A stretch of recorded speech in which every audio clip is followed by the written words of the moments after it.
Saya baca, saya sieun saya kira dulu. Betul Pak, ambil golok, begini kan, tak apa-apa. Dalam hati saya, pikir-pikir daripada jadi dosen ini, lebih baik yang kebal begini, di kurungan mayar nonton gitu. Tapi setelah saya pulang ke rumah, dicoba, ditusukkan, berdarah, jadi rupanya ilmunya ilmu khusus di depan tukang debus saja itu. Nah itu antara lain juga saya mau didorong ke api unggun besar. Loncat, nggak mau, sieun. Saya pikir kalau saya loncat Pak, badan nggak apa-apa lah kan celana terbakar. Kumaha ya kanyahuan ketua MUI Buligir. Begitu ceritanya. Sama dengan yang dilakukan oleh Nabi Yunus ketika melakukan pelanggaran, beliau ditegur oleh Allah, beliau melakukan pertobatan dengan saum dan membaca doa tobat yang juga diwariskan kepada kita. La ilaha illa anta subhanaka inni kuntu minadz zalimin. Selain doa-doa lain yang ada diwariskan dari Nabi, silahkan beli buku Pamiftah gitu. Telaku buku aya HP buku abdi telaku. Saya menulis 50 buku Pak Indra. Rata-rata laku dulu, sekarang nggak begitu, tinggal buku doa. Kecuali satu. Yang satu ini nggak laku sama sekali. Hasil riset saya kepada ibu-ibu yang konsultasi, teman-teman saya muda yang konsultasi, problem rumah tangga, yaitu poligami. Jadi saya tulis, beri judul pengaruh psikologis, sosiologis dan psikologis dari poligami. Buku itu nggak laku. Ibu-ibu lihat judulnya istighfar, bayangkan. Hese orang nyen buku istighfar Bu, astagfirullahaladzim, hapunten Gusti, dianggap murtad. Bapak-bapak pika sebelen lagi. Lihat judul gitu, bisa nulis, bisa praktek. Jadi begitulah Pak. Jadi kalau mau nulis buku ada gaya gitulah. Jangan. Salah saya itu jalan itu. Mestinya judulnya kira poligami membangun kehancuran, begitu Pak. Langsung ibu-ibu Mesir. Baik, itu tidak termasuk isi ceramah. Supaya jangan ngantuk karena terlalu kenyang dari makanan. Baik. Baik. Assalamualaikum warahmatullahi wabarakatuh. Alhamdulillahirabbil alamin, wassalatu wassalamu ala asyrafil anbiya wal mursalin wa ala alihi wa sahbihi ajmain. Pak Ifran yang saya hormati, ini satu-satunya dari kabupaten. Bapak-bapak yang tidak saya sebut satu persatu, ibu-ibu yang saya hormati, saya cintai. Kita bersyukur kehadirat Allah Subhanahu wa taala pagi ini bisa bersilaturahim setelah olahraga ringan dan bahkan telah sarapan. Ada yang ringan, ada yang berat. Seperti sama-sama kita ketahui, tinggal beberapa hari lagi kita akan bertemu dengan bulan Ramadan. Sekarang kita berada pada pertengahan Sa'ban, sering dikenal dengan nisfu Sa'ban, artinya ya separuh bulan Sa'ban. Tidak ada ritual apa-apa sebetulnya nisfu Sa'ban, kecuali adalah tekad kita, niat kita untuk mempersiapkan supaya kita masuk pada bulan Ramadan itu dalam keadaan siap, tinggal melaksanakan dengan baik. Antara lain bagi kita yang punya qadha saum tahun yang lalu, ini tidak ada pemutihan hutang. Jadi puasa qadha itu harus dibayar dan tidak bisa diganti dengan apapun kecuali kalau memang sudah tidak kuat saum karena usia dan lain-lain. Tapi sepanjang kuat qadha saum harus dibayar sebelum datang Ramadan berikutnya. Kalau sampai datang Ramadan berikutnya, itu hendaklah disertai dengan pertobatan karena telah melalaikan kewajiban selama 1 tahun. Ada yang berpendapat dengan double, jadi pakai bunga begitu. Kalau saya berpendapat, silahkan tambah saum dengan saum sunat saja. Aduh, mohon maaf batuk. Biasanya soalnya ceramah pakai peci hitam. Ini pakai peci PBB lagi nih, nggak tanggung-tanggung. Jadi pertama hutang saum bagi yang langganan biasanya ibu-ibu masih ada waktu nih, segera bayar. Sampai datang Ramadan nggak bisa bayar, tidak ada penghapusan, tidak ada ini hutang, harus dibayar nanti bulan Syawal. Dan kalau melalaikan harus disertai dengan pertobatan, banyak istighfar, ngaku kepada Allah, ya Allah mohon maaf, mohon ampun dan lain-lain. Dan tidak kalah pentingnya persiapan kita adalah tadi sudah diumumkan, DKM mempersiapkan fasilitas dan berbagai macam hal supaya kita bisa melaksanakan saum dengan baik. Jadi pertama tentu saja merancang kegiatan, tidak hanya kegiatan di masjid tapi juga kegiatan di rumah. Umpamanya ibu atau bapak yang akan melaksanakan nikah jangan bulan Ramadan lah karena ragu. Jadi ditangguhkan aja Syawal, kecuali kalau mau akad dan resepsinya sesudah sahur, sebelum subuh gitu mulai datang. Nah, kegiatan lain mungkin kegiatan lain yang memerlukan kekuatan fisik ditangguhkan aja supaya kita optimal melaksanakan saum, konsentrasi melaksanakan ibadah saum. Ibadah saum ini ditempatkan sebagai bulan Ramadan ini ditempatkan sebagai bulan yang istimewa, disebutnya Sayyidul Syuhur, ratu dari segala bulan, diberikan gelar macam-macam. Syahrul Ramadan, bulan Ramadan, Syahrul Saum, bulan Ramadan, bulan Saum, Syahrul Quran, bulan turun Quran, Syahrul Jud, bulan kedermawanan, kemudian lagi Syahrul Maghfirah, bulan lautan ampunan, dan banyak lagi. Saya hitung-hitung hampir 50 itu nama untuk bulan Ramadan. Memang ini istimewa Ramadan itu. Tapi yang paling pokok adalah melaksanakan ibadah saum dengan kualitas yang baik tentu saja. Bukan hanya berhenti dari lapar, dari makan dan minum siang hari, tapi juga kita lengkapi dengan ibadah-ibadah penyempurna dari ibadah Ramadan itu. Saum salah satu Nabi SAW menyatakan, bergembiralah kalian karena kalian akan bertemu dengan bulan yang penuh rahmat, bulan yang penuh maghfirah. Ibadah kalian mendapat pahala lebih besar kalau dilakukan di bulan Ramadan. Ibadah sunat dapat pahala seperti ibadah wajib di luar Ramadan, dan ibadah wajib dilakukan di bulan Ramadan mendapat pahala 70 kali lipat dibandingkan dengan ibadah yang sama yang dilakukan pada bulan selain Ramadan. Jadi kita siap-siap untuk berinfak lebih besar, dan kemudian juga untuk baca Quran lebih rajin, zikirnya juga lebih banyak, dan tentu ibadah-ibadah lainnya. Ada hal yang menarik Ibu dan Bapak, saya baca dalam sejarah, ternyata Ramadan itu memang bulan istimewa, bukan hanya bulan pelaksanaan ibadah saum rukun Islam yang keempat. Di Ramadan itu juga bulan pelantikan Nabi dan Rasul, terutama Nabi Muhammad SAW. Dan menurut catatan beberapa Nabi sebelum beliau mendapatkan wahyu pertama jadi Nabi itu bulan Ramadan. Jadi bulan pengangkatan orang-orang pilihan menjadi Nabi dan Rasul. Nah, sekarang kan sudah tidak ada lagi. Ramadan itu ternyata juga merupakan tidak hanya turunnya Quran. Kitab-kitab suci sebelum Quran ternyata turunnya itu pada bulan Ramadan, wallahu alam. Tapi yang pasti Quran secara utuh turun pada malam Al-Qadar, inna anzalnahu fi lailatul qadar, dan kemudian wahyu pertama Al-Alaq ayat 1 sampai 5 pada tanggal 17 Ramadan nuzulul Quran.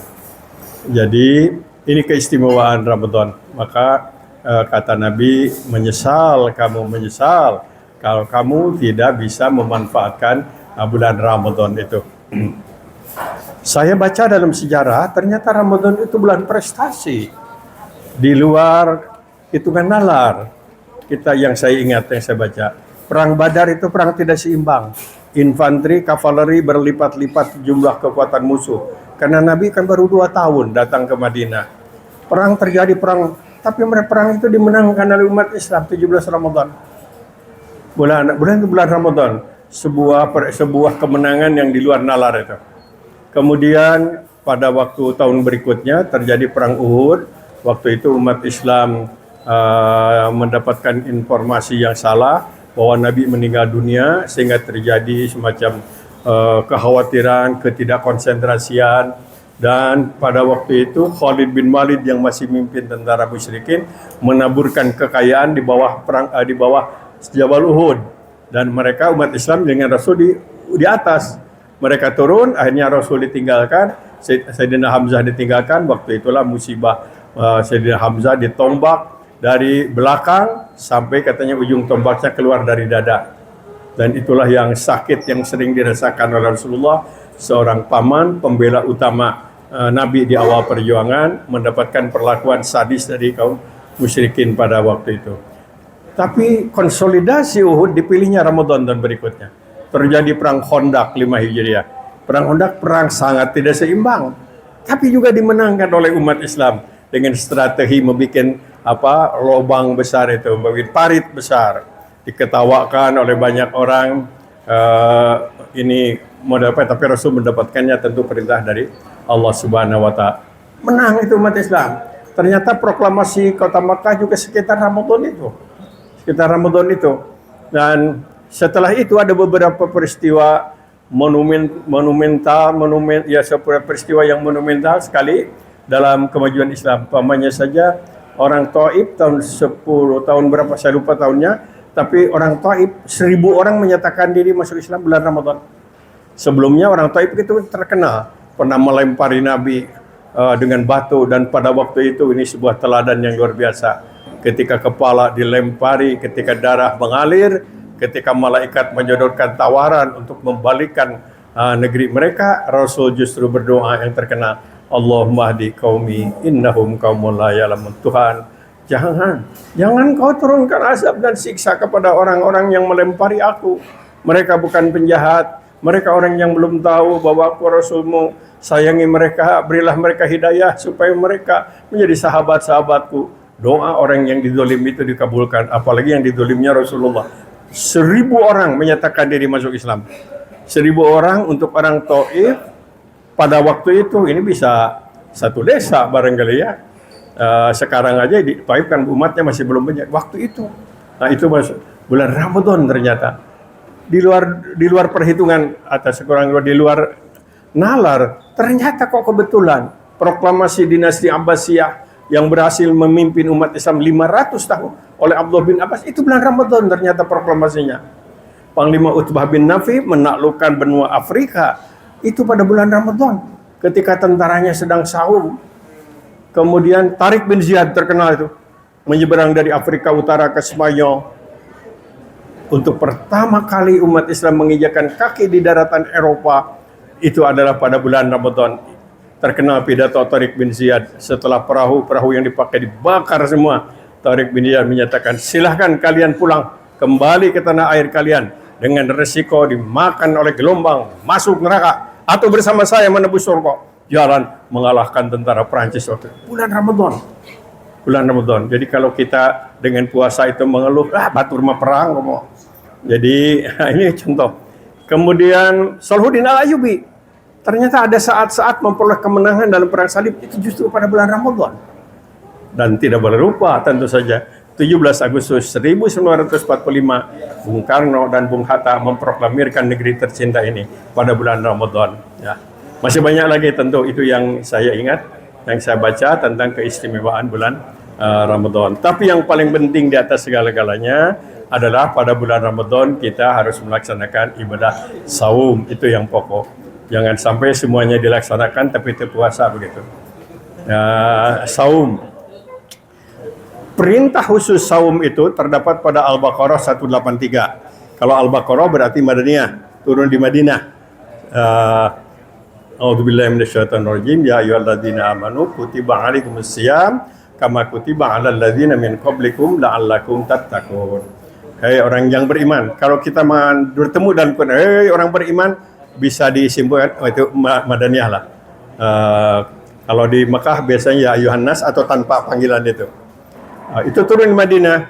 Tapi tradisi saum sudah biasa dilakukan oleh Nabi sejak di Mekah. Saum yang biasa dilakukan oleh Nabi dan juga beberapa sahabat yang masuk Islam generasi pertama itu dilestarikan menjadi saum tatawu, saum sunat. Beberapa saum sunat yang diabadikan kepada kita banyak yang sudah dilakukan oleh Nabi sejak beliau berada di kota Makkah. Tapi saum Ramadan itu adalah pada setelah beliau berada di Madinah, yaitu Al-Baqarah 183, 184, 185 sampai 186. Itu kaitan dengan peraturan tentang puasa kalau perjalanan, kalau sakit dan lain-lain. Dan nanti bisa dibaca kembali Al-Baqarah. Malah ternyata saum itu merupakan sebuah aturan yang universal. Bukan hanya kita yang saum, yang puasa lah. Semua agama mengakui. Kalau di Yahudi itu, Judaism ada percaya kepada ada puasa, yaitu puasa untuk meredam murka Tuhan. Jadi kalau banyak musibah ini Tuhan lagi marah nih, maka orang Yahudi melakukan puasa sampai sekarang puasa. Kalau Hindu dan Buddha itu sudah biasa puasa macam-macam. Ada okultisme itu untuk kekebalan dan lain-lain. Di Sunda Buhun ada, di Kejawen ada, itu macam-macam saum. Saya catat tadi itu di dalam buku, ada saum yang disebut, ada saum mutih. Orang Sunda melakukan puasa tidak memakan garam. Biasanya karena meminang tidak diterima. Supaya pasaran naik, berhenti ngedahar uyah, lama-lama tambah goreng patut, kurang garam. Orang ada puasa mutih, ada yang pati geni, biasanya ingin kebal. Nah, ini ada cerita sedikit, mohon maaf. Tahun berapa sudah biasa di kita ada debus-debus itu. Ada debus di kampung saya di Cianjur. Saya datang ke sana ingin membuktikan, karena waktu itu masih muda lah, masih semangat sama Pak Indra. Masih semangat itu, paham-paham. Saya datang, coba benar untuk gitu. Tahu-tahu ada pemain debus, ada bakar api ini golok bersuara, saya maju. Dibaca itu. Baca ayatnya ini, ayat yang kepada Nabi Ibrahim itu ya narukuni barda wa salaman ala Ibrahim. Saya baca, saya kira dulu ya baruni barda wa salaman, betul Pak, ambil golok begini kan, tak apa-apa. Dalam hati saya pikir-pikir, daripada jadi dosen ini lebih baik yang kebal begini di kurungan mayar nonton gitu. Tapi setelah saya pulang ke rumah, dicoba, ditusukkan, berdarah, jadi rupanya ilmunya ilmu khusus di depan tukang debus saja itu. Nah, itu antara lain juga saya mau didorong ke api unggun besar. Loncat, nggak mau, siun. Saya pikir kalau saya loncat, Pak, badan nggak apa-apa lah, kan celana terbakar. Kumaha ya kanyahuan ketua MUI Buligir. Begitu ceritanya.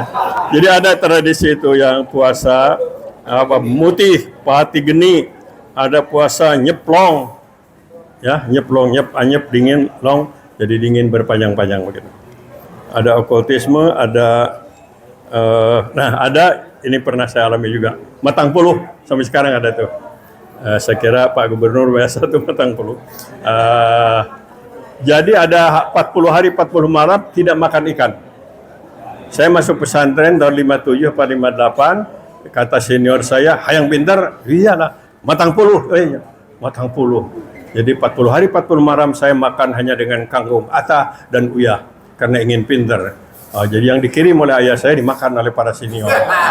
Pikir-pikir licik juga ini puasa ini. Senior yang untung ternyata. Nah, puasa-puasa seperti itu tidak ada dalam Islam. Tidak ada. Saum kita hanya satu macam aja. Berhenti makan, minum, hubungan seks, dan yang searti dengan itu. Searti itu bukan makan, tapi barangkali memasukkan sesuatu ke mulut, tarik masukkan, sama boleh. Dari mulai subuh sampai maghrib. Nah, Quran menyebut para nabi melaksanakan saum. Saya kira saumnya sama dengan bahwa saum itu tidak makan, tidak minum, tetapi ada kaitannya dengan kasus-kasus tertentu. Dan ini bisa kita ambil contoh. Kita ambil dari nabi yang paling pertama, Nabi Adam. Nabi Adam kan pernah setelah mendapat penghormatan luar biasa dari para malaikat, kecuali iblis yang tidak mau. Jadi yang tidak mau patuh itu turunan iblis. Akhirnya mendapatkan kehormatan, tempatkan di surga.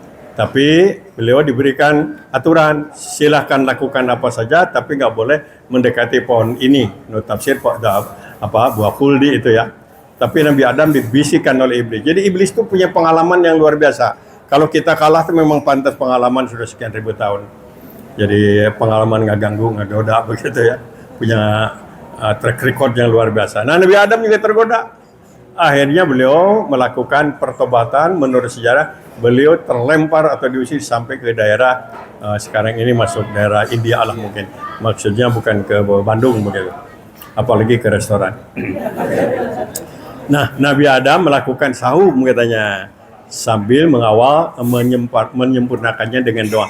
Doa itu bisa menjadi doa kita baik di bulan Ramadan, baik di bulan lain, doa pertobatan. Wajib hafal kalau ini.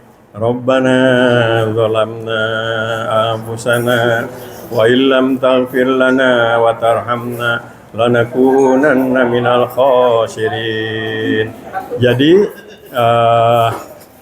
saum untuk pengantar pertobatan bisa menjadi amalan kita. Kalau merasa banyak dosa, saum. Setelah saum melakukan pertobatan.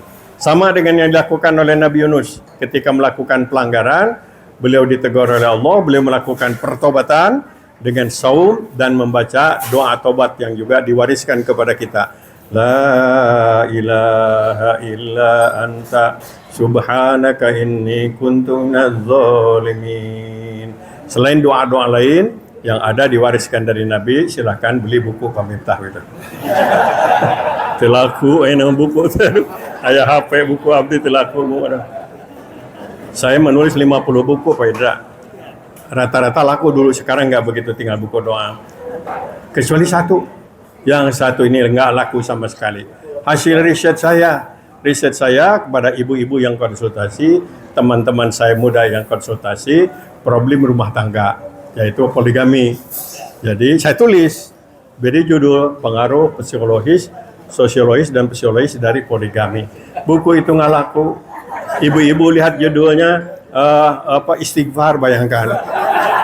Hese orang yang buku istighfar bu, astagfirullahaladzim, hapunten Gusti, dianggap murtad. Bapak-bapak PK sebelen lagi. Lihat judul gitu, bisa nulis, bisa praktek. Jadi begitulah.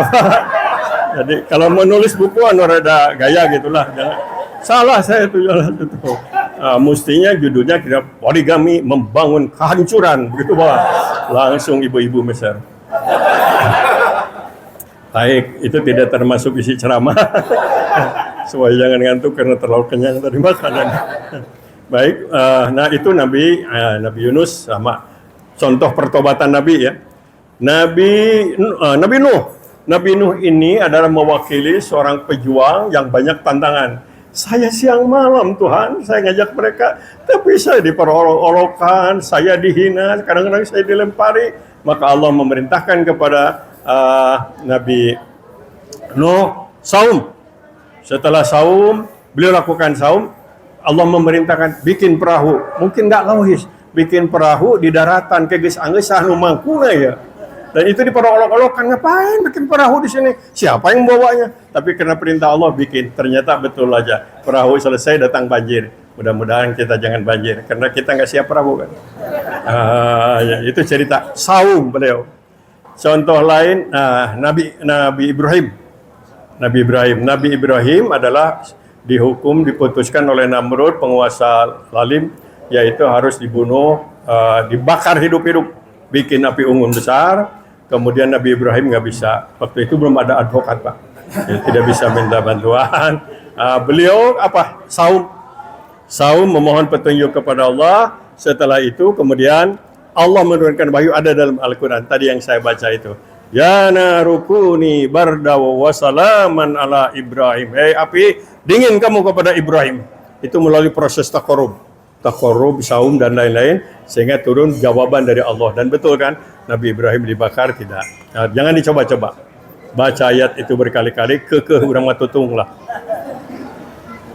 Nabi Musa lain lagi. Nabi Musa itu mendapatkan kehormatan untuk bisa berdialog langsung dengan Tuhan di Bukit Sinai. Bukit Sinai jauh dari Sidomukti. Jadi Mesir sana. Untuk membangun sebuah kekuatan spiritual tangguh, bisa tidak salah, tidak keliru, beliau saum katanya. Begitu terjadilah dialog begitu disebutkan dalam Al-Quran. Nah, Nabi Yusuf kena fitnah dari ibu negara. Sebetulnya ibu negara ingin memperkosa Nabi Yusuf, tapi mass media tidak mendukung. Nah, diberitakan ini pemuda ganteng segala macam mau memperkosa ibu negara. Sudah, suaminya mengambil tindakan hukum, masuk penjara. Nabi Yusuf di penjara saum. Lakukan saum. Setelah saum ada kasus, yaitu ada teman satu senasib keluar. Nah, itulah yang membocorkan rahasia bahwa ketika raja mimpinya ada dalam Al-Quran 7 bulan sekian akan terjadi panen tidak paceklik dan lain-lain. Nah, diberikan sayembara, siapa yang tahu? Sampai ada teman saya itu Kang Yusuf itu yang dia ada di penjara keluar, betul dia sampaikan Nabi Yusuf, sampai Nabi Yusuf itu karena punya kemampuan ini melalui proses saum, dimulai daripada sekadar memberikan resep sampai kepada wakil menteri sampai jadi perdana menteri. Nah, ini juga ternyata dengan saum bisa jadi perdana menteri kan di penjara lah Nabi Yusuf. Nah, ini selanjutnya tentu saja saum yang diajarkan oleh Allah kepada kita. Nah, tadi karena target saum itu la'allakum tattaqun, maka ada amalan-amalan yang harus kita lakukan di selama ibadah Ramadan itu. Jadi pertama, yang paling utama tentu saja tidak makan, tidak minum, tidak melaksanakan hubungan badan dengan siapapun dari mulai subuh sampai malam. Itu sudah ukuran pokok. Selain itu harus dilengkapi dengan hal-hal yang oleh para ulama dimasukkannya mustahab, sunat. Tapi lakukanlah yang sunat itu. Ya, jangan ada sunat ya, jangan. Berusahalah, jangan menyepelekan. Karena banyak juga amalan sunat yang justru memberikan sesuatu kepada kita yang di luar nalar kita. Seperti kalau sudah tiba waktunya buka, cepat berbuka. Jangan ada pendapat tungguan saja, mudah-mudahan nambah ganjaran. Ya, yang cepat. Tapi harus hati-hati nanti azan adawah lagi latihan atau ini yang salah. Tahu-tahu ada muadzin sedang latihan di adawah. Hanas kus buka. Nah, itu. Yang kedua, bangun sahur dan makan sahur. Itu sunat. Jadi jangan dengan alasan kuat, enggak. Kuat atau tidak kuat, bangun sahur dan makan sahur. Cuma bangun tanpa makan, hanya nyaksikannya sok didinya ini.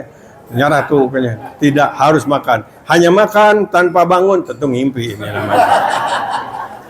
Nah, itu bangun sahur, makan sahur. Sahur yang terakhir, yang paling baik, yang agak dekat-dekat. Selesai makan, beres-beres, cuci mulut, dan selesai subuh itu yang paling kurang baik kalau pokoknya sahurnya habis taraweh.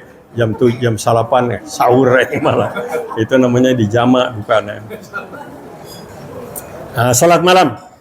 Sudah berulang kali saya katakan, salah satu salat malam itu juga merupakan salat amalan para nabi. Salah satu yang diabadikan yaitu Sholatu Daud. Sholatu Daud dan ada Saum Daud. Kalau Sholatu Daud yaitu tidur separuh malam, bangun separuh malam. Itu Nabi Daud. Tapi oleh Nabi rupanya disesuaikan dengan kondisi umat. Beliau kan sangat sayang kepada umatnya. Ada nawar cerita Isra Mi'raj itu kan cerita tawar-menawar Rasulullah. Jangan nanti nggak kuat tawar, sayang kepada umatnya. Jangan sampai umatnya itu melanggar. Nah, termasuk ini disesuaikan dengan sulusul lail saja. Sepertiga malam. Jadi kalau kita mengamalkan sepertiga malam. Tapi berapa menit pun salat malam baik-baik saja, yang paling baik itu. Terutama Ramadan tentu saja nanti. Itu adalah salat malam. Ada beberapa paham, siap saja kita berbeda pendapat. Ada yang 11 biasa kita lakukan, ada yang 4-4-3, ada yang 2-2-2-3, ada yang 2-2-5 kali 1, boleh semuanya. Nah, di zaman Umar pernah sholat tarawih itu diperbanyak jadi 21 atau 23. Ada saudara-saudara kita yang mengamal gitu. Ya, enggak lah.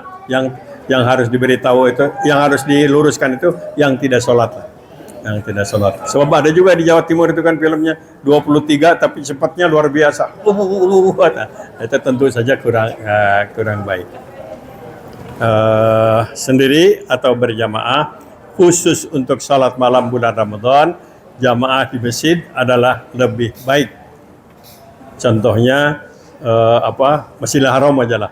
Kalau tahajud biasa nggak pernah di Masjidil Haram ada tahajud bareng-bareng. Tapi kalau Ramadan Masjidil Haram Masjid Nabawi dan masjid-masjid di Saudi. Tentu ini berdasarkan fatwa para ulama lah. Kita percaya saja. Walaupun sekali lagi boleh dilakukan dimanapun kita berada. Jadi kira-kira dalam bulan Ramadan ini atau bulan Ramadan itu kita melaksanakan 40 rakaat sholat sehari semalam, sekitar 40. Jadi dihitung aja baru berapa nih, saya 40 kurang. Waduh kurang, tambahlah sholat duha. Sholat duha tidak rutin dilakukan oleh Nabi, tapi termasuk sholat sunat. Tapi yang rutin tanpa ditinggalkan adalah sholat malam. Sholat malam. Yang dalam bulan Ramadan kita sebut dengan sholat taraweh, sama saja. Ada paham-paham jumlah dan lain-lain. Saya sempat menulis buku dengan teman saya dari ITB untuk menginventaris saja hadis dan lain, supaya semuanya toleransi. Oh ini pegangannya yang ini, begitu, supaya tidak karena jumlah lama kita bertengkar. Naudzubillah min dzalik. Kemudian selanjutnya tadi baca Quran. Usahakan baca Quran di bulan Ramadan lebih getol, lebih rajin, jangan ngebut, biasa aja. Jangan karena tajwidnya ingin tamat tapi makhrajnya rusak. Salah percepat gitu. Ya biasa aja. Boleh siang, boleh malam.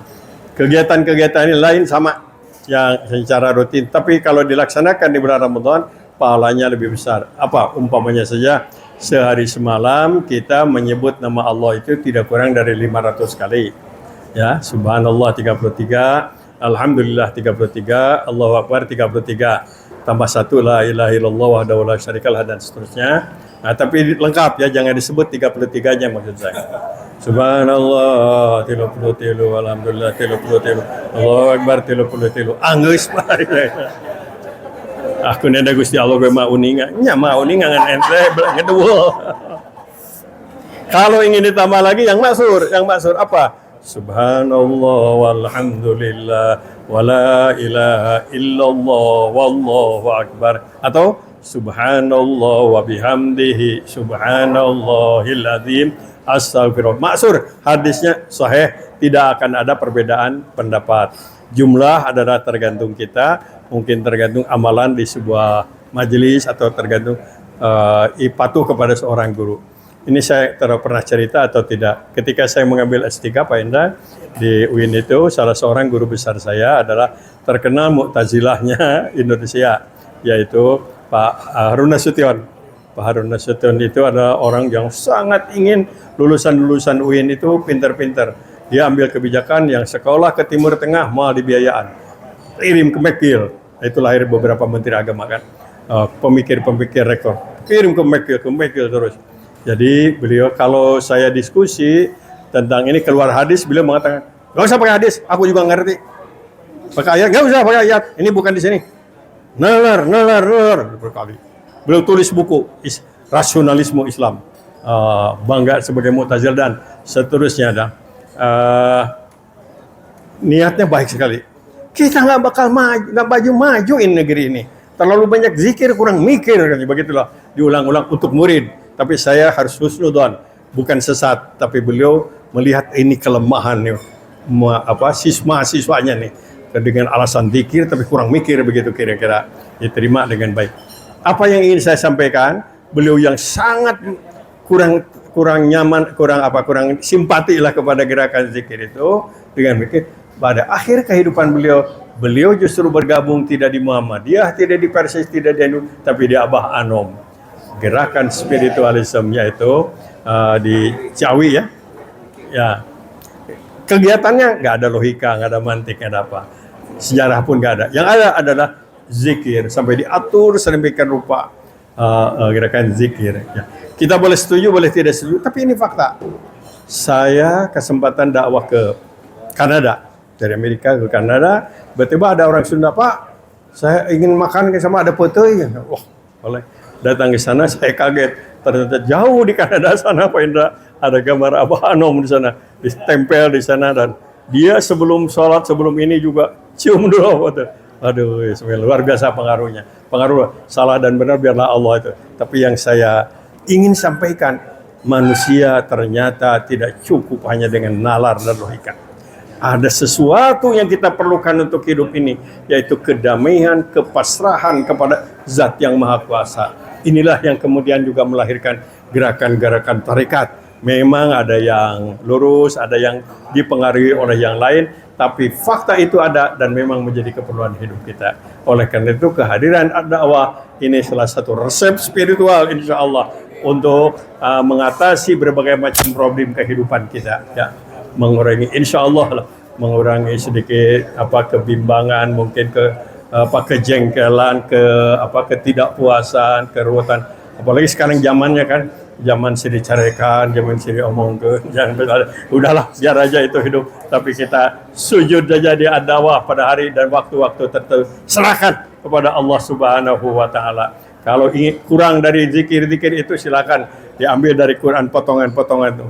Saya terbitkan buku saya zikir untuk mengatasi kesulitan, kepahitan, yaitu ada hasbunallah wa ni'mal wakil, ni'mal maula wa ni'man nasir. Itu direnungkan artinya pasrah Tuhan. Ya, saya repot, saya banyak masalah, saya banyak kesulitan, tapi aku serahkan padamu Tuhan. Engkau lah yang menentukan segala-galanya. Atau ujung surat At-Taubah itu perintah Allah kepada Nabi. Surat At-Taubah itu kan syarat dengan kejahatan-kejahatan orang-orang kafir orang ini. Tapi Allah memuji ujung ayat, laqad ja'akum rasulun minna. Padahal telah datang kepada mereka itu rasul pilihan yang sangat baik, yang sangat bijak dan sangat arif. Maka fakul, kata pada Nabi, ucapkan oleh Muhammad, hadapi semua itu tidak hanya dengan nalar, apalagi dengan tenaga, serahkan kepada Allah. Hasbiyallahu la ilaha illa huwa alaihi tawakkaltu wa huwa rabbul arsyil azim. Ujung surat At-Taubah. Boleh dibaca. Yang tidak boleh itu tidak ada kaitannya, pamannya saja supaya dapat keistimewaan baca akan mengambil sesuatu supaya orang lain yang tidak tahu baca sumun bukum umyun pahum layar yarji'un, sing torek sia sing pire sing lolong sia koplok. Itu kan untuk orang munafik, bukan untuk pedagang, bukan orang yang punya piutang jadi ngariweukeun. Nah inilah barangkali sedikit masukan atau refreshing lah, sudah pada tahu ini bapak-bapak ini. Apalagi Pak Indah ini puluhan tahun dengan saya ini. Ya, tapi belum pernah nakal Pak Indah itu dari dulu. Ya, saya pantau kok nggak pernah nakal, jadi soleh terus. Alhamdulillah Bu. Nuhun lah kayak kawan Pak Indah. Jadi Ibu dan Bapak, mudah-mudahan nanti pada saatnya kita akan berhadapan dengan dua macam, nggak apa-apa, nggak usah menggerutu, nggak usah menyalahkan kita, tapi secara resmi ad-dawah Pak Ifran kita ikut pemerintah. Ya, ada yang puasa sehari sebelumnya pokoknya saja ini mengikuti Muhammad, mangga. Tapi tarawih pertama adalah tarawih yang ditetapkan oleh pemerintah gitu. Ya, tapi ada saum sebelumnya mangga. Itu kita bebas saja. Mungkin juga nanti lebaran tetap aja lebaran kita mengikuti pemerintah. Ya singkarunya ke abdi ketua MUI. Yang kedua, tapi kalau sendiri-sendiri boleh aja. Jadi nanti saya pernah tapi pernah dulu khutbah 2 kali itu. Saya gabung ke dekat Mujahidin karena Muhammadiyah, saya gabung lagi di tempat lain 2 kali itu kata bid'ah pokoknya khutbah itu. Tapi salatnya saya serahkan pada yang lain. Kalau khutbah kan boleh 10 kali juga. Baik, kita bersama-sama bermunajat berdoa kepada Allah Subhanahu wa taala. Alhamdulillahirabbil alamin. Allahumma shalli wa sallim ala sayyidil mursalin wa ala alihi wa sahbihi ajma'in. Amin ya Allah ya rabbal alamin. Allahumma rabbana la tuzigh qulubana ba'da idh hadaitana wa hab lana min ladunka rahmah innaka antal wahhab. Allahumma rabbana la tu'akhidhna in nasina aw akhtana. ربنا ولا تحمل علينا إسرا كما حملته على الذين من قبلنا ربنا ولا تحملنا ما لا طاقة لنا به واعف عنا واغفر لنا وارحمنا أنت مولانا فانصرنا على القوم الكافرين اللهم ربنا آتنا في الدنيا حسنة وفي الآخرة حسنة وقنا عذاب النار سبحان ربك رب العزة عما يصفون Wassalamun alal mursalin. Walhamdulillahi rabbil alamin. Amin ya Allah ya rabbal alamin. Kurang lebihnya mohon maaf. Assalamualaikum warahmatullahi wabarakatuh. Akan